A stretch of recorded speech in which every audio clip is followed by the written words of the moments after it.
მოგესალმებით. ხშირად არის ხოლმე თხოვნა და კითხვები, რომ რაღაც პრაქტიკული გამოცდილებები გაგიზიაროთ და რაღაც ტექნიკები გასწავლოთ და გაგიზიაროთ. შესაბამისად, ამ ვიდეოში საუბარი იქნება პრაქტიკულ გამოწვევაზე, რომელიც არის 7-დღიანი დეტოქსი. 7-დღიანი სოციალური დეტოქსი პლუს საკუთარ ჭდილებზე მუშაობა და ინტეგრაცია. რატო არის მნიშვნელოვანი სოციალური მედიისგან თავის შეკავება? იქიდან გამომდინარე, რომ თანამედროვე სამყაროში თითქმის სიგიჟეს ზღვარს სთან არის უკვე ის ინფორმაცია, რასაც ვიღებთ გარე სამყაროსგან და ეს ძირითადად არის ნეგატიური ხასიათის ინფორმაცია.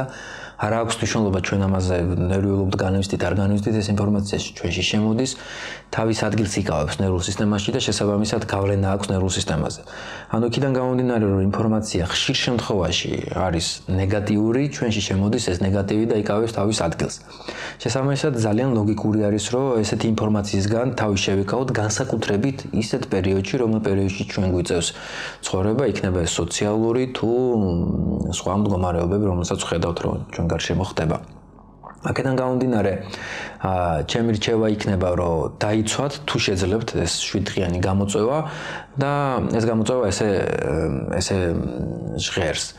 პირველ რიგში უნდა თავის შევიზღუდოთ ტელევიზიისაგან. მე მაგალითად რამდენიმე წელია ტელევიზორს საერთოდ არ უყურებ, მაგრამ მაინც ინფორმირებული ვარ და მაინც ვიცი ჩემ გარშემო რა ხდება და ეს არის ძალიან კარგი ფილტრი, იმიტომ რომ ინფორმაცია შემოდის ნეგატივის გარეშე.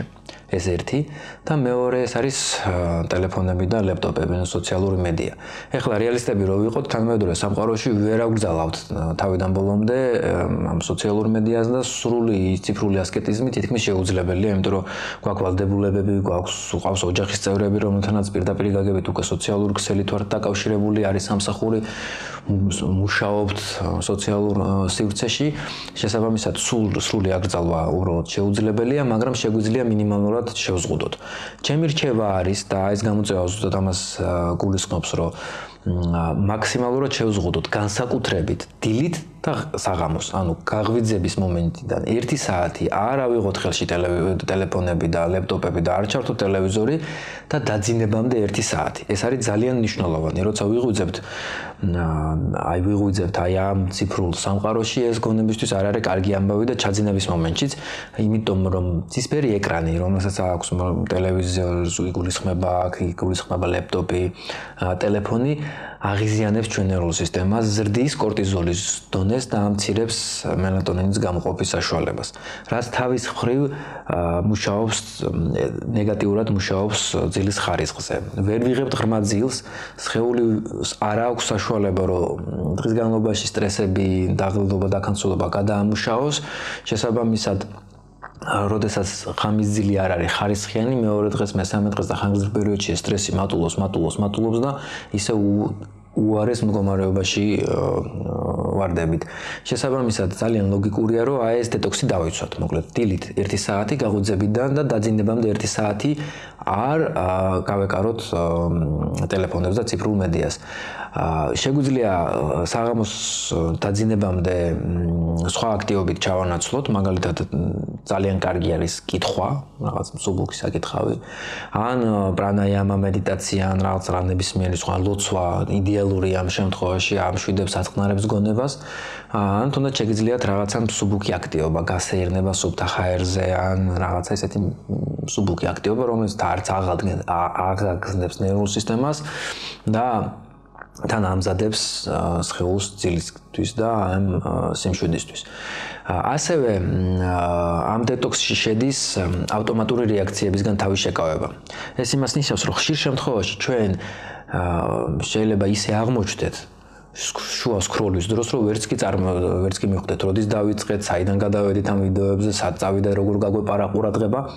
ამიტომ მნიშვნელოვანია, რომ ვაკონტროლოთ ყურადღება. მაგალითად, რაღაცა საქმეზე შეხვედი, Facebook-ზე რაღაცა საქმე ქონდა, სამსახურიდან რაღაცა მოგწერეს, დაამთავრე საქმე და გამორთე აპლიკაცია. ანუ არ გააგრძელო და თუ შემთხვევით ყურადღება გაგექცა, როგორც კი მიხვდები, რომ სკროლავ, როგორც კი მიხვდები, რომ უაზრო ინფორმაციას იღებ და უსაზღვრო ინფორმაციას იღებ, ყურადღება დააბრუნე აქ და ახლა, ყურადღება დააბრუნე გარემოზე, საკუთარი თავის შეგრძნებაზე, რას განიცდი იმ მომენტში, სადა ხარ, რა რეალობაში ხარ, აი აქ დააბრუნე ყურადღება, ეს ძალიან დაგეხმარება. ასევე ძალიან დაგეხმარება თუ ამ აპლიკაციებს ერთ რომელიმე პაპკაში მოათავსებ ტელეფონში და სადაც გადამალა, ან ბოლო გვერდზე მოათავსებ, რომ თავი აირიდო ავტომატური გაქცევისაგან, იმიტომ რომ თითით ავტომატურად გარბის ხოლმე ხშირ შემთხვევაში და როცა თავისუფალი დრო გვაქვს, ისე შეიძლება დავიწყოთ სკროლვა და ისე დავიწყოთ ამ ინფორმაციის მიღება, რომ შეიძლება საერთოდ არ გვინდოდეს, მაგრამ ეს უკვე ავტომატურად ხდება.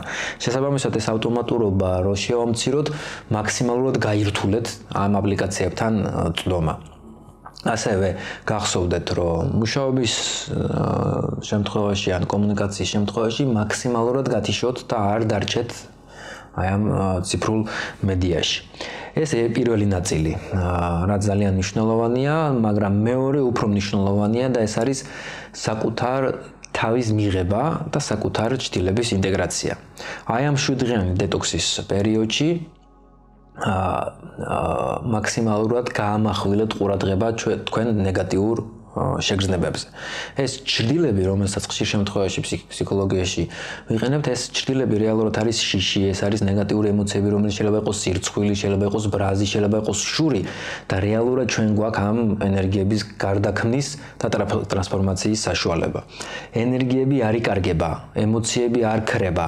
ჩვენ შეგვიძლია უბრალოდ ეს ყველაფერი გარდავქმნათ და ზუსტად ახლა აი ამ ტექნიკით შევძლებთ ამის გაკეთებას. დაიმახსოვრეთ ყოველდღე ერთი მომენტი, როდესაც ძლიერი ემოცია განიცადეთ და ეს ემოცია იყო ნეგატიური, როგორც თქვით, შიში ან სირცხვილი სევდა ან რაღაც ეგეთი და დააკვირდით გარემოს, რა გარემოში მოხდა ეს ყველაფერი და უბრალოდ აღწერეთ, აღრიცხეთ.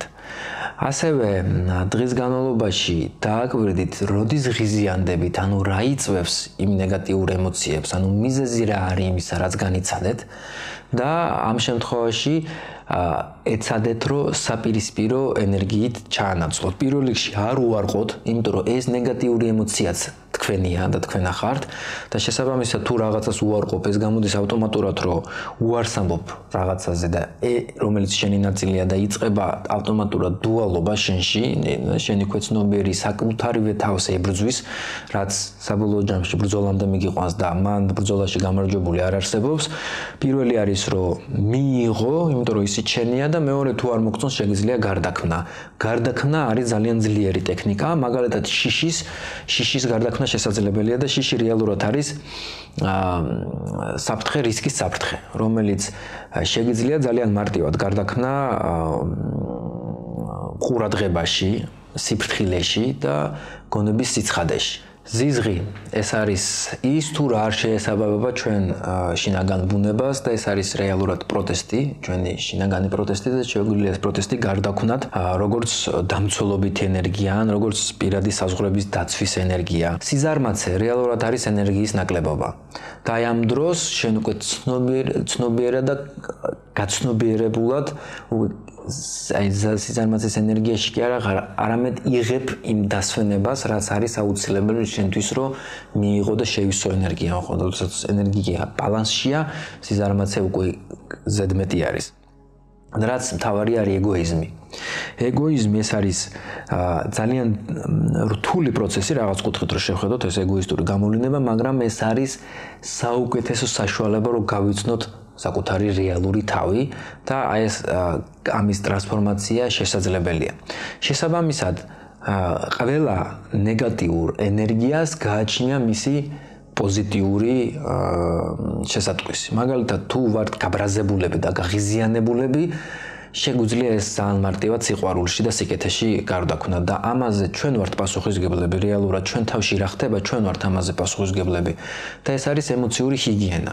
ამიტომ პირველ რიგში არ გაურბივართ საკუთარ ჭრილებს, ვიღებთ მათ როგორც ჩვენი ნაწილი და შეგვიძლია აი ამ 7-დღიანი დეტოქსის დროს ჩამოვწეროთ დღის განმავლობაში, დღის ბოლოს, აი როდის რა ვიგრძენით, როგორი იყო ეს ემოცია, დავწეროთ ეს ემოცია და ხმამაღლა წავიკითხოთ და გავიმეოროთ, რომ ესეც მე ვარ, ესეც ჩემი ნაწილი არის და ეს უფრო დაგეხმარებათ აი ამ საკუთარი თავის მიღებაში, გაცნობიერებაში და აი ამ ენერგიის გაშვებაში და ტრანსფორმაციაში. შეგიძლიათ ცადოთ და დაიწყოთ დღესვე, როგორც სოციალური დეტოქსი, ასევე საკუთარ ჭრილებთან მუშაობა, წერა და შეფასება ამ პროცესის არის ძალიან მნიშვნელოვანი. ასევე თუ მოგეწონათ ეს რჩევები და ეს ვიდეო, გთხოვთ დაალაიქოთ, გააზიაროთ და კომენტარებში დამიწეროთ ერთი ემოცია, რომელსაც ყოველ დღე განიცდით და აღმოაჩინეთ თქვენ თავში და დაიწყეთ ამაზე მუშაობა.